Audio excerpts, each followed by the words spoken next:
네, 지난달 21일 조업 중에 북한으로 납포됐다가 풀려난 흥진호 선원들이 어제 국회에 나와서 당시 상황을 진술했습니다. 공식 석상에 처음으로 등장을 한 건데요. 선원들은 북한으로 피랍되기 전 후에 있었던 일에 대해서 상세하게 밝혔습니다.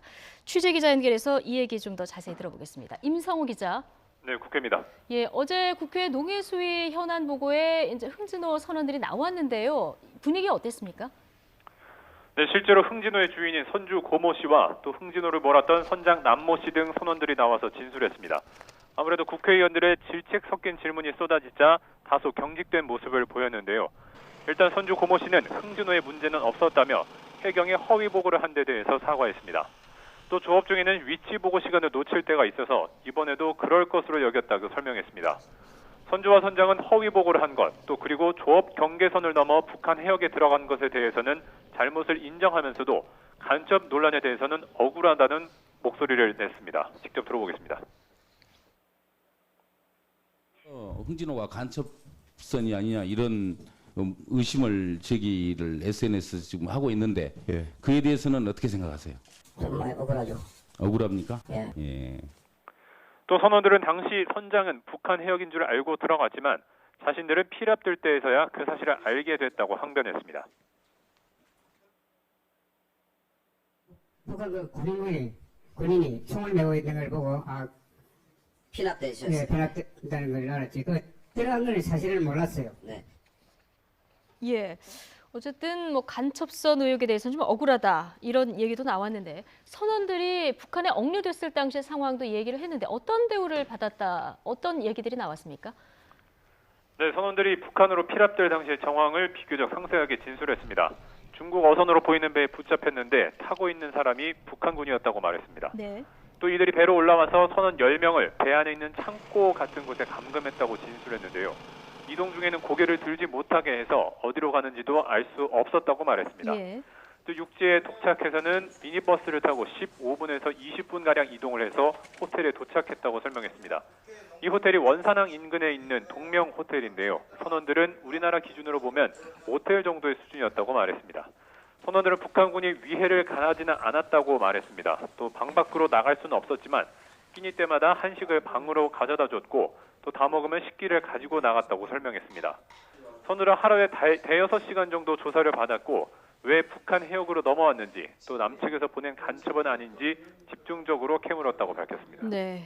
뭐 선원들이 국회에서 좀 여러 가지 진술들을 했는데 이 SNS를 중심으로 퍼지고 있는 간첩 논란은 좀 해소가 된 겁니까? 가장 관심이 집중됐던 건 역시 선원들이 후포항으로 입항할 때 썼던 마스크였습니다. 예. 공작원이어서 얼굴을 가렸다는 주장까지 나왔었는데 선원들은 가족들이 걱정할까 봐 그랬다고 말했습니다. 몇몇 선원은 지병이 있는 부인, 또 자신이 배를 타는 줄 모르는 가족들이 놀랄까 봐 마스크를 달라고 했고 그렇다면 일부만 쓸 게 아니라 모두 쓰자고 결정을 해서 이렇게 모습을 보였다고 설명했습니다. 직접 들어보겠습니다. 포항으로 들어올 때 왜 마스크 썼나요? 가족들을 안심시키려고요. 두 번째 의혹은 흥진호 선원들의 나이가 유독 젊다는 점이었습니다. 선장은 베트남 선원 3명만 20대고 나머지 선원들의 나이는 다른 배와 비슷하다고 말했습니다. 어제 의원들의 질의가 집중된 부분이 하나 더 있었습니다. 흥진호가 50분 동안이나 북한군에 쫓기면서 왜 구조 신호를 보내지 않았을까 하는 점이었는데요. 이에 대해 선장은 불과 5m 뒤에서 북한 배가 쫓아오는 상황에서 무조건 도망가게 바빴다고 해명했습니다. 또 한 번도 구조 요청을 해보지 않아서 그랬다고 답변을 한 만큼 이 부분에 대해서는 여야 의원들이 모두 납득이 가지 않는다고 추궁하기도 했습니다. 예, 어쨌든 마스크를 왜 썼을까 이 미스테리에 대해서는 가족들이 놀랄까 봐 이렇게 뭐 해소가 됐군요. 좀 아무래도 뭐 북한과 관련된 이슈이다 보니까 여야 의원들이 질문하면서 첨예하게 대립하는 모습이 종종 목격이 됐죠. 네, 집권 여당인 더불어민주당은 야당이 이번 사안을 정쟁의 대상으로 삼고 있다고 비판했습니다. 하지만 야당은 선장이 허위 보고를 한 의도, 또 정부가 납포 가능성을 염두에 두지 않은 이유를 이해할 수 없다고 맞섰습니다. 직접 들어보겠습니다. 흥진호 선원들이 뭐 무슨 간첩이라고 이렇게 주장을 하고 그러한 주장을 신념인 것처럼 믿고 있는 상황을 보면서 저는 참으로 걱정을 하지 않을 수가 없습니다. 납포 가능성을 전제를 두고 국정원 등을 통해서 어디가 있는지 북한과도 어떤 뭐 라인이 있는지 저는 뭐 잘 모르겠습니다만은 그러한 노력들이 전혀 안 보이고 보고들이 전부 다 팩스로 하고 있고. 이번 사건을 둘러싼 논란이 커지는 것을 경계한 여당은 한간에 도는 소문을 잠재우는 데 거의 모든 질문을 할애했습니다. 반면 야당은 해경과 해수부는 물론 청와대 책임론까지 제기하며 공세에 불을 피웠습니다.